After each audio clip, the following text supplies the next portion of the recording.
Leanne McAdoo here with an InfoWars Nightly News Alert.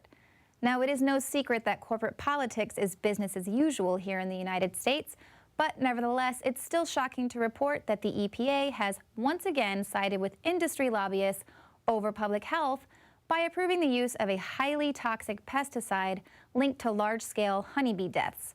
Now, this approval comes just after the EU outright banned the use of the same pesticide. The EU vote comes after significant findings by the European Food Safety Agency that these pesticides pose an unacceptable risk to bees and their use should be restricted. Along with habitat loss and pathogens, a growing body of science points to neonicotinoid pesticides as a key factor in drastically declining bee populations.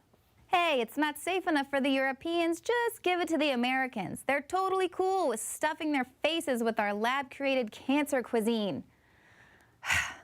Now, the USDA did a similar report, but they totally downplayed the link between pesticides and colony collapse disorder, saying they needed time for more research. Now, this time allowance is totally inconsistent with what their report had to say about the honeybee crisis.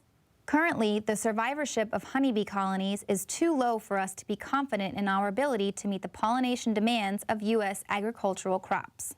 So you're certain that our honeybee population will not be able to pollinate our crops, yet you authorize the use of a pesticide for the next 5 years that's going to directly harm them.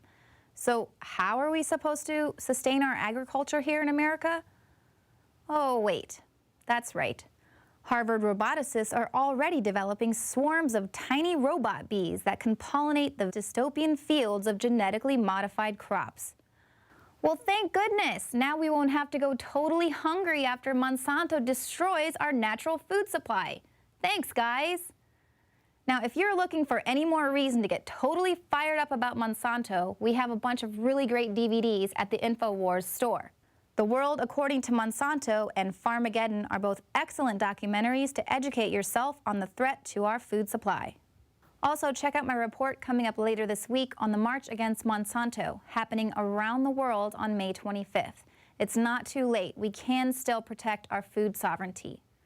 I'm Leanne McAdoo, and this has been an InfoWars Nightly News Alert.